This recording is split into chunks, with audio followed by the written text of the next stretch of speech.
Now एक एक करके यूएसए आज के समय दुनिया के जो बड़े ऑयल प्रोड्यूसर्स हैं सबको टारगेट कर रहा है। चाहे ईरान हो, रशिया हो और अब वेनेजुएला की बारी लगता है कि आ ही गई है। यहाँ पे आप देख पाओगे पूरी दुनिया आज के समय इस बात पर चर्चा कर रही है। ये न्यूयॉर्क टाइम्स का मैं आपको आर्टिकल दिखा रहा हूं। Is Trump administration building up to a military confrontation with Venezuela? क्या डोनाल्ड ट्रंप अमेरिकी मिलिट्री को लड़वाने वाले हैं वेनेजुएला से? और ऑब्वियसली बात है, देखिए, अमेरिका की मिलिट्री वेनेजुएला से टकराएगी। जीत तो बहुत ही जल्द यूएसए की हो जाएगी, मगर वेनेजुएला को कब्जा कर रखना यूएसए के लिए बहुत ही मुश्किल हो जाएगा। इसीलिए डोनाल्ड ट्रंप ने अपनी नेवी तो भेज दी है और यूएसए की नेवी ने इस वक्त वेनेजुएला को घेर लिया है। आप देखोगे अमेरिकन मीडिया, फ्रेंच मीडिया इसको एक्सटेंसिवली कवर कर रहा है। ये एक मेजर जियोपॉलिटिकल डेवलपमेंट है कि पेंटागन को ऑर्डर दे दिए गए हैं कि वेनेजुएला को घेर लो। कभी भी डोनाल्ड ट्रंप ने अगर ग्रीन सिग्नल दे दिया कि अटैक करना शुरू कर दो, आप सडनली देखोगे वेनेजुएला में ड्रग गैंग्स को मारने के नाम पर ना यूएस एक तख्ता पलट का ऑपरेशन स्टार्ट कर देगा। ना वेनेजुएला के बारे में अगर आप सोचेंगे तो इमीडिएटली आपके माइंड में आएगा, अरे यहाँ पे तो वो बहुत ही फेमस लीडर है ना, निकोलस मदुरो। यहाँ पे आप देख पाओगे ये आदमी आज के समय वेनेजुएला का प्रेसिडेंट है। यूएसए के हिसाब से यह आदमी गलत तरीके से इलेक्शन करवाता है वेनेजुएला में, और यूएस इसको, निकोलस मदुरो को, वेनेजुएला का प्रेसिडेंट मानता भी नहीं है। और सबसे अजीब बात देखिए, यूएसए की सरकार ने निकोलस मदुरो के अरेस्ट पर ना $50 मिलियन का इनाम रखा है। $50 मिलियन होते हैं करीब रफली आप कह लीजिए 440 करोड़ रुपए, इंडियन रुपीस की मैं बात कर रहा हूं। ये इनाम मिलेगा अगर कोई आदमी निकोलस मदुरो को अरेस्ट कर ले। मगर निकोलस मदुरो को अरेस्ट करना वेनेजुएला में बहुत ही मुश्किल काम है, क्योंकि निकोलस मदुरो देख रहे हैं कि उनका देश वेनेजुएला खतरे के सामने खड़ा है। यूएसए धीरे धीरे अपनी बैटल शिप्स, वॉरशिप्स, सबमरीन्स ये सब भेज रहा है वेनेजुएला के आसपास। कभी भी आक्रमण हो सकता है।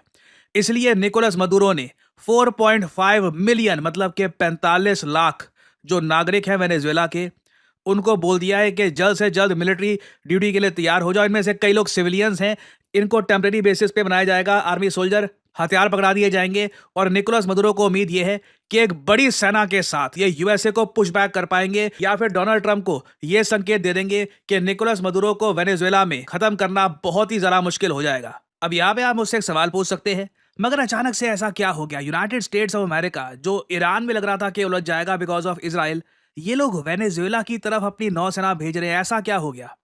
वेल, यहाँ पे आपको समझना होगा, ये डोनाल्ड ट्रंप का प्लान 2017 से है। डोनाल्ड ट्रंप पहली बार यूएसए के प्रेसिडेंट बने थे 2017 में। 2021 तक ये यूएसए के प्रेसिडेंट रहे थे। उस वक्त भी आप अगर देखो तो निकोलस मदुरो के अगेंस्ट डोनाल्ड ट्रंप ने बहुत सारे स्टेप्स उठाए थे, और ट्रंप ने यह कहा था कि बिल्कुल निकोलस मदुरो की सरकार को कभी भी यूएस बर्दाश्त नहीं करेगी। अब डोनाल्ड ट्रंप वापस आ चुके हैं। अब ट्रंप फिर से यहां पर कोशिश ये कर रहे हैं कि कोई एक रीजन लगा करना वेनेजुएला में या तो यूएस मिलिट्री बिल्कुल इंटरवेंशन करके एरिया कब्जा ले, या तो ये निकोलस मदुरो को हटा देंगे as the president of Venezuela. Now ये सब किया जाएगा ये बोलकर कि देखो डोनाल्ड ट्रंप तो ना बस ड्रग्स के अगेंस्ट है।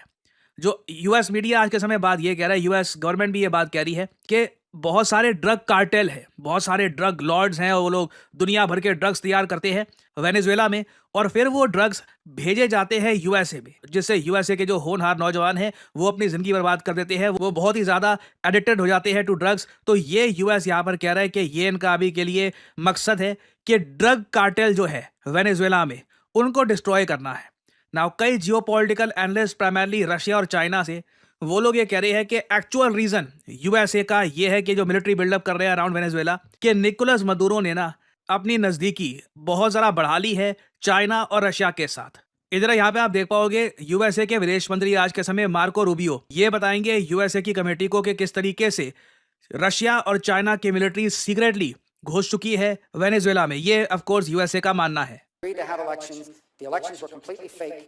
They leveraged migration against us to get those concessions, and now they have these general licenses where companies like Chevron are actually providing billions of dollars of money into the regime's coffers, and the regime kept none of the promises that they made. So all that needs to be re-explored. Because in Venezuela, you have the Russian presence, you have a very strong Iranian presence. The Iranians, in fact, are exploring, or in fact are beginning to build drone factories